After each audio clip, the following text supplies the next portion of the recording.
A plataforma L4 ele consegue brincar com o DRAM Calculator. Então, é por aí. É, exatamente. O overclock, galera, é igual o Ricardo falou, é tentativa e erro. Não existe guia para overclock. Não sei se o pessoal chega no seu canal para comentar, mas aqui eu recebo bastante comentário assim. Juaninho, quanto que eu consigo subir nessa memória? Quanto que eu consigo subir nesse processador? Como se houvesse um guia, um manual que a gente pega e fala, ó, nessa página aqui tal, diz que esse processador sobe até tanto. Na verdade, pessoal, depende muito de vários fatores, né? Então, é tentativa e erro. Então, você aí na sua casa, no seu PC, você vai ter que achar o ponto-chave do seu overclock, o ponto estável ali, para não dar tela azul, para não dar instabilidade no seu sistema, porque é uma coisa demorada, você não vai conseguir fazer ali de uma hora para outra. Isso aí demora para você conseguir estabilizar um overclock. Às vezes você acha que o seu overclock hoje está estável e daqui não sei quanto tempo você vai lá passar um render, dá uma tela azul. Você fala, nossa, mas eu joguei tantos jogos aqui, passei tanto tempo com o overclock estável, né? Então é uma parada demorada, né, Ricardo? Tem vários níveis de overclock, né? Overclock mais simples, o cara não precisa perder muito tempo. Tem coisa meio óbvia, assim, que o cara vai subir e não precisa ter um ajuste fino. Toca lá, tipo, vai pegar um Ryzen 5400, ele consegue, qualquer um vai conseguir subir a 13700 sem muito ajuste de tensão. Memória, hoje em dia, qualquer memória o cara consegue subir 2933 MHz, pelo menos, desde que não seja aquelas Xing Ling Dual Rank, lá, essas memórias podres, mas é muito fácil subir 2933 em qualquer memória hoje em dia, né? Ajuste básico de tensão e latência. Não é, o cara não precisa fazer um overclock muito complicado e perder muito tempo para estabilizar, para ele ter um salto muito grande de performance, né? Para andar no limite. Inclusive é o que eu faço aqui na minha máquina que eu uso no dia a dia, né? Eu trabalho nos vídeos e tudo mais. Eu tenho um Ryzen 5 1400, eu uso o Cooler Stock porque, enfim, me atende. E eu uso ele a 3.6 aqui. É um processador que chega a 4 GHz sem problemas. Eu uso ele a 3.6 e me atende. Né? Não precisei nem testar a estabilidade, nada, porque é tranquilo para ele. Então, aí foi bom você ter tocado no tema aí de overclock mais tranquilo e overclock mais ali, como que a gente vai falar? Um overclock mais... então, no limite do overclock. Então vamos falar agora de overclock em processador Ryzen. A gente sabe que processador de primeira e segunda geração, eles sobem até que bem os clocks, né? Por exemplo, de primeira você tira aí quantos megahertz mais ou menos? 600 megahertz? Depende do processador, né? Normalmente eles chegam a 4 GHz. Acho que o melhorzinho ali que você vai pegar maior margem é o 1200, né? O 1200 vem com 3.1, se não me engano. Consegue subir ele a 4 GHz aí com uma boa tensão. É bastante coisa, cara. A segunda geração ela já deu uma descida, né? Porque, por exemplo, o meu tem o Ryzen aqui 2600, né? Eu tô usando ele a 4.1 e ele tá com uma voltagem mais ou menos 1.395 ali. Ele tá pegando ali mais ou menos... Não tô usando o cooler stock, tô usando um cooler que o Marcão mandou pra cá, de 120mm e 4 heat pipes. Eu não vou lembrar o nome certinho dele agora. Mas ele mantém ali temperaturas de 55 graus. 55 e 60 graus, tá? Uma excelente temperatura. É estável. E assim, a gente vê que nessa terceira geração agora, mal consegue se subir. Então, assim, o que aconteceu da primeira geração para a terceira ali, que agora a gente não consegue quase fazer overclock na terceira geração? Não compensa mais fazer overclock na terceira geração? Olha, eu acho que realmente o cara aí que se dizem que é referência de overclock, eu não sei se vale a pena fazer overclock na terceira geração, não. Sinceramente falando. Né? A gente vê que a AMD veio, em comparação à Intel, eles vieram trazendo chips muito mais próximos do limite, né? São alguns chips, você pega, por exemplo, acho que o 1800X, eu não sei quanto que ele vem no turbo máximo, mas ele deve vir próximo ali daqueles 3.84, que normalmente é o limite do chip de primeira geração do Ryzen, né? Zen normal, Zen 1. E nessa terceira geração, a AMD veio com tudo, veio com um chip ali com um IPC, um ganho de IPC bem significante, foi 15%, se eu não me engano. E eles trouxeram os chips com o clock ali já no limite, assim, né? Tu consegue trazer ali 100, 200 MHz, talvez, com um monte de tensão, né? Então, é aquela questão que o cara tem que pensar, será que vale a pena eu botar mais uma paulada de tensão para mim ganhar 100, 200, talvez 300 MHz? Não sei se vale a pena, né? É complicado mesmo, porque às vezes eu vejo o pessoal quebrando muita cabeça para tentar ganhar 200 MHz. Isso aí se tratando de jogo, o que são 200 MHz, cara? Uns 2 frames? Depende muito do jogo e da configuração gráfica, né? Então, ao meu ver, terceira geração, minha opinião, eu não faria overclock se eu tivesse um processador de terceira geração. Até porque eu não sei se você tem acompanhado as BIOS da terceira geração, algumas ali estão vindo meio cagada ali, né? Vamos falar assim.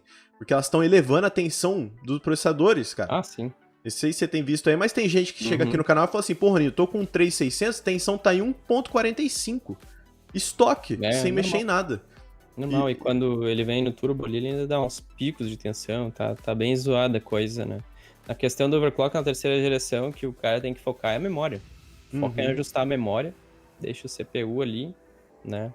Se ele é um chip bom, de repente sobe um pouquinho, mas é aquela questão do custo-benefício, né? Ver se vale a pena o cara enfiar um monte de tensão pra ganhar ali, sei lá, 5 FPS, ou sei lá qual é a atividade do cara, se é render, enfim. Mas eu particularmente eu focaria no overclock de memória, né? Eu não peguei nenhum chip da terceira geração, não. Sem dois, né? Nenhum 3000. Fora as APUs, né? Que as APUs eu brinquei bastante. Que, por sinal, o melhor chip que todo mundo achou uma bosta, pra mim o melhor chip dos Ryzen 3000 são as APUs, que elas estão com uma margem bem grande de overclock em relação ao resto, né? É que a arquitetura, ela continuou ali, ela baixou de 14 para 12, né? Como se ela fosse de terceira, mas estivesse ali na Zen Plus, né? Recebeu o nome, né? Não é a terceira geração, é um Zen Plus, não é Zen 2. Mas as APUs estão com bastante margem de overclock também no chip gráfico, né? O que antes seria o limite uns 1.600 ali, o cara consegue chegar talvez até uns 1.800, dependendo do chip. Eu acho que, assim, a parte da APU, o que hoje tá fazendo com que não compense tanto, é lógico que depende de cada tipo de usuário, às vezes o cara vai colocar o processador, a APU, depois ele vai pegar uma placa de vídeo, mas é o preço. Eu acho que o preço hoje é o principal inimigo das APUs, cara, porque a gente vê aí 3.400G sendo vendido ali por o quê? Uns R$800, mais ou menos, e ali o 3.200 por uns 500, 550 reais. Sim.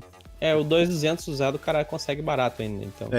Realmente essa é a minha recomendação, né? O cara quer montar algo barato, não quer pegar a placa de vídeo, pode pegar um 2.200G aí, importa do AliExpress.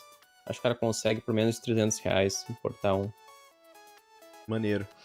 Agora vamos mudar totalmente de assunto, cara. Vamos falar de um assunto polêmico aqui. Vamos ser um pouco sucinto, até para não se estender tanto, mas é o assunto do Xeon, Ricardo. A gente vê aí que hoje em dia no YouTube, no mundo do hardware em geral, o Xeon ele voltou com tudo, né, cara? Ele foi ali, saiu debaixo da terra, ressuscitou e hoje em dia ele tá tomando conta ali de uma grande parcela de usuários aqui no Brasil. Você tem Xeon aí, você já utilizou, você já fez testes. Ricardo, qual que foi a sua experiência com o Xeon? Ali, vamos colocar um tema específico para jogos. E se hoje em dia você recomenda o Xeon para algum tipo de usuário específico, além de jogar. Tipo, tem para jogos e tem ali para alguém que vai querer usar como um trabalho, alguma coisa assim. Conta pra gente um pouco dessa sua experiência e a sua opinião sobre isso aí. Então, a primeira vez que eu usei Xeon, acho que foi em 2017, né? Eu peguei um para 11.5.5 e depois um para 11.5.6. Inclusive até o famoso vídeo aí do PC sucata, né? O Xbox One X que deu toda aquela treta com o 1000 grau, ele usa um Xeon X3440, 3470 também, eu tive os dois aqui. Enfim, né? Era um chip que ele era muito barato na época, eu não sei quanto é que eu paguei, mas ia dar equivalente a uns 60, 70 reais. E naquela época as placas-mãe antigas não eram tão caras, né? Então fazia sentido naquela época usar. Era um chip aí que fazia overclock via BCLK da primeira geração, né? Chegava aí 200 de BCLK, eu acho, para fazer os 4 GHz. Então tinha uma margem bem grande de overclock que acabava compensando pegar esse chip pelo preço, pela placa-mãe não ser tão cara que nem hoje, né? Não ter tantos problemas. Mas ao longo do tempo veio a plataforma M4 aí, que tá com preço bom. Então hoje em dia o Xeon ele se tornou mais irrelevante em termos de custo-benefício, né? É claro que vai ter gente que vai defender e tal, mas são poucos casos que fazem sentido, na minha opinião. O cara vai pegar um Xeon que talvez faça sentido. Se ele quiser pegar, por exemplo, ele tem a memória DDR3 já, ou... Eu realmente não sei, porque eu botei na ponta do lápis. Ou talvez ele precise de muita memória RAM para alguma tarefa em específica, né? Aliás, hoje em dia, até hoje, na minha bancada, eu uso 8 GB. Pro Xeon eu usei 16 porque eu só tinha chips de 4 GB, né? Então, para fazer quad channel, eu usei 16. Mas, eu não sei, se o cara tem uma atividade que use muita memória RAM, talvez valha a pena pegar um Xeon, pela questão das memórias SSD. Mas, de modo geral, se a gente for ver um custo-benefício aí em relação à plataforma M4, não tem muito motivo pro cara pegar um Xeon, né? É que nem eu fiz teste no canal lá, o cara consegue pegar um Ryzen 5 1400, que vai ter a performance aí desses Xeons de 816 que são travados, né? Uhum. O melhor Xeon que eu tenho aqui é o 1650, né? Que é um Xeon desbloqueado. Só que as placas-mãe boas, elas são caras, né? Então a placa-mãe é aquela chinesa XT9 Turbo, essas rodando a Game Deluxe, eu tenho as duas, né? Acabei de vender a Game Deluxe até. A XT9 Turbo tá à venda aí, se alguém quiser comprar. Elas vão subir 3.9, talvez 4 GHz, dependendo da qualidade do chip. Não tem ajuste de tensão, o VRM ele ali é um pouco limitado, é um VRM que tem um FET de baixa, né? Apesar de ser um FET bom, é só um MOSFET de baixa. Qualquer tarefa, assim como render e tal, com overclock excedendo o TDP do processador, vai acabar fervendo, né? Então, tem todas essas coisas para levar em consideração. Eu diria que valeria a pena, ou se o cara já tem memória DR3, ou se ele quer um setup com muita memória RAM, ou ele tem alguma tarefa que ele vai se beneficiar muito de um chip com vários núcleos, porque a gente sabe que em jogos não necessariamente eles usam, né? Aliás, é mais difícil eles usarem do que não usarem, né? E, enfim, cara, até a gente vê, tipo, tá difícil justificar porque um Ryzen 5 1600, ele tá com preço bom e ele acaba saindo melhor do que esses processadores 816, esses Xeons aí que o pessoal tá pegando pra usar como se fosse uma plataforma milagrosa, né?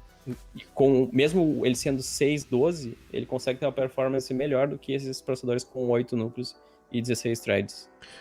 Então, esses processadores... porque assim, a gente tem que ser imparcial quando a gente fala. A gente não pode puxar para nenhum lado nem pro outro. A gente tem que ser realista. A gente tem que trazer aqui a realidade para vocês.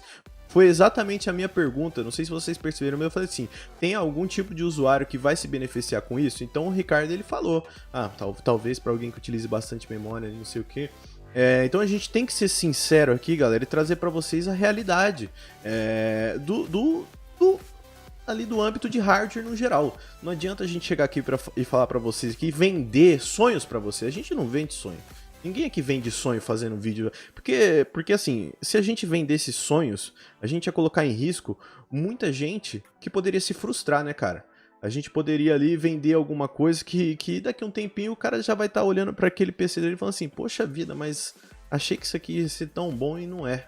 Na verdade, estou frustrado. Na verdade, deveria ter usado melhor meu dinheiro. Então, é uma coisa que eu, particularmente, eu tenho certeza que o Ricardo também, a gente não pode brincar com isso. Isso é uma parada que a gente leva a sério, e por isso que a gente traz um conteúdo mais a sério quando a gente fala desse tipo de assunto. E não é pra dar rage, não é pra brigar, não é pra... sabe, não é nada disso. É pra gente trazer a realidade pra apresentar pra vocês como que funcionam as coisas. Porque o Ricardo é um cara experiente, já tá aí no mundo do hardware já faz muito tempo. Eu mexo com PC também faz bastante tempo, lógico, tenho bem menos experiência, comecei o canal esse ano e sempre escuto sempre escuto ali também muita gente que tá ali no meio pra me aprender mais. Eu sou um cara que eu gosto de aprender, cara, eu sempre procuro aprender e eu sou um cara que eu tenho, graças a Deus, uma memória boa, então tudo que eu aprendo, eu capto ali, faço uma reciclagem, tiro o melhor pra cá, o pior eu tiro pra cá. Sempre fico com essa parte melhor. Então, é bom a gente trazer agora pra vocês um pouco disso. Mas maneiro, cara. Maneiro aí se você falar. Quer falar mais um pouquinho? Eu tenho mais 2 perguntas aqui. Beleza. Não, eu acho que é isso aí. Tipo, não é que a plataforma, essa LGA 2011 com as placas mais chinesas sejam ruins. Mas é que, em termos de custo-benefício, não vale a pena. Tu não tem pra onde correr depois pra fazer upgrade, né? Um M4, um Ryzen 5 1400, tu pode botar um Ryzen 3600 que é excelente para jogos, mas aí vai pegar um Xeon 2650 V2 aí que tá bem sendo requistado, entre outros, tu vai conseguir sair para um 1650, que foi o que eu testei lá no canal, e ele acaba levando surra aí de processadores de Ryzen de primeira geração, né? Mesmo com overclock no talo ali nessas placas. Maneiro. Vamos lá, Ricardo, pra gente terminar aqui, umas perguntas mais descontraídas, agora saindo mais um tema um pouco sério, pra umas perguntas mais descontraídas. Qual que é o seu processador favorito? Não tem, cara. Não tem? Não tem. Não tem. O meu processador favorito é o FX 8300, cara. Eu falei. É mesmo? É mesmo. Fiquei tanto tempo com ele, cara. Fiz tanto overclock com ele, aprendi tanto com ele, que é o meu processador favorito. Eu tenho um 6300 aqui, um 4300. Eu tenho um museu do hardware aqui. Tem igual o Peperá, cara. O Peperá tem um museu do hardware, você tem que ver lá, cara. Sensacional. E qual que é o seu setup atual e seus jogos favoritos do momento?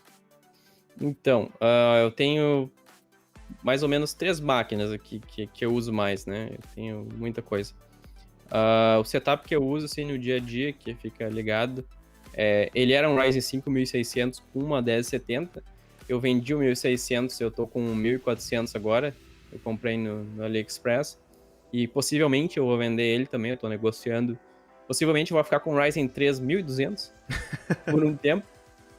E eu nem sei qual a placa de vídeo que tá nessa máquina aqui, cara. Eu acho que tá 1070, tá aqui. 1070, boa placa, cara. Nossa, Isso. como que eu adoro essa 1070, cara. E aí no outro computador que eu também uso, que eu tenho um escritóriozinho, né? Eu tô em casa aqui agora. Aí é um i5 8400 com um BIOS mod numa Z170 Pro 4S. Eu tô usando memória Smart lá, tá rodando a 3466. Tô usando uma RX 580 da Sapphire naquela máquina. E tem o computador que normalmente eu jogo, que é o computador da minha mulher, que a gente leva pra sala, ou às vezes ele já tá na sala. Que ele é um i3 8100 e normalmente ele ficava com uma 1060 de 3GB. Eu botei essa 1070 que voltou pro meu computador agora para acelerar o render. Quando eu tava jogando, justamente a questão da outra pergunta que era o jogo, né? O Control, que foi o jogo que eu virei. Aí com a 1060 de 3GB já não tava tão agradável a experiência, né? Jogo bonito, eu peguei a 1070 emprestada aqui e botei lá na sala, virei o jogo. E aí comecei a renderizar, senti a diferença, eu peguei ela de volta e botei aqui. Massa, show de bola. Tá ansioso por Red Dead Redemption 2? Tô ansioso, sim. Pra fazer benchmarks, ver como é que ele se comporta. Benchmark Redemption 2. Eu não gostei muito do Red Dead Redemption, o pessoal adorou. Eu sou fãzaço do GTA V, mas o Red Dead Redemption 1 não me chamou muita atenção. Eu joguei ele no 360, comprei tudo. Vamos ver o 2, né? Acho que vai ser um jogaço. Eu espero que a história me cative e eu vire ele, porque esse ano não saíram muitos jogos bons, agora mais pro final do ano tá saindo alguma coisa aí. Esse Outer Worlds aí, que saiu agora, tô a fim de jogar ele também. Vamos ver o que vai dar. Maneiro, show de bola, Ricardo. Bom, pessoal, então vamos encerrar por aqui. Já tomamos muito tempo aqui do Ricardo já, caramba, deu quase 40 minutos aqui de conversa, o tempo passa a gente nem vê. Não, mas é bom porque a gente vai aqui, ó, conhecimento, cara, conhecimento. E é tudo isso aí tem um propósito, tá, pessoal, que a gente trouxe o Ricardo aqui pra gente trocar uma ideia. Obrigado novamente, Ricardo, por ter aceitado aí, valeu mesmo por ter vindo. E é isso aí, pessoal, espero mesmo que vocês tenham gostado desse vídeo. Ali tem muito conteúdo maneiro, vou tentar separar os tópicos ali pra ficar mais fácil pra galera ver, né? Pergunta ali cada minuto lá pra conversar. Então, valeu mesmo, Ricardo, muito obrigado novamente aí pela presença. Galera, muito obrigado pra quem assistiu todo o vídeo. O bordão de sempre, né? Não esqueçam de se inscrever, deixar o like e ativar o sininho pra não perder as notificações.